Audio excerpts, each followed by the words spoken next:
Mika Häkkisen testiajo Benettonin Formula 1-autolla Silverstoneissa Englannissa oli erinomainen näyttö hänen taidoistaan.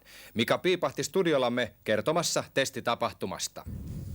Edellisen päivän raju ja tuhoisa myrsky oli taantunut, aurinko paistoi, mutta lämpöasteita joutui silti etsimään toppatakkien sisältä, kun 21-vuotias Mika Häkkinen pujottautui elämässään ensimmäistä kertaa Formula 1-auton kabiiniin tosi mielessä.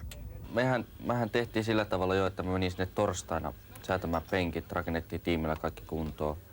Perjantaina lähdettiin Silverstoneen ja sitten ruvettiin testaamaan. Nannin ja jo aamulla ensin tommonen 20 kierrosta ja sen jälkeen mä hyppäsin rattiin. Ja kyllä se oli kyllä ihan kiva tunne siinä ja totta kai Nannini neuvoi siinä sitten, missä käytät mitäkin vaihdetta ja niin edespäin.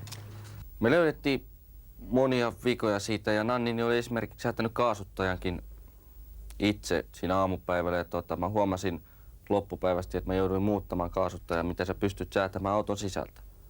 Että sitä pystyin muuttamaan sieltä ja sitä mä muuttelin sieltä aika paljon. Nannini ajoi aamupäivällä tuommoista 5, 9 ja 60 ja mun iltapäivän paras aika oli 54,2. No siinä oli aika iso ero kyllä. Testipäivä Benetton tiimiltä järjestyi lahjana viime vuoden Formula 3 Super Prix-kilpailun palkintona. Testi meni kyllä omasta mielestäni niin hienosti, että mä ajoin siinä alussa 5 kierrosta ja sen jälkeen ei ollut enää mitään ongelmia se auton totuttelemiseen. Koska muistin ajat, mitä Formula K:lla ajoin Mikrossa, niin oli vähän samantyyppinen tilanne, että rengas oli armoton pito, koneessa oli teho ja niin edespäin. Ja siitä se meni ja se oli tosiaan, että auto oli mahtavan jäykkä ja hyvä pito, niin se oli tosi hyvä ajaa. Ero oli kuitenkin varmaan selvä yöllä ja päivällä, kun kolmosesta tavallaan hyppäsit yhtäkkiä kuninkuusluokan ykkösen puikkoihin. No totta kai huippunopeudet on aivan eri, mutta periaatteelta se on aivan samanlainen.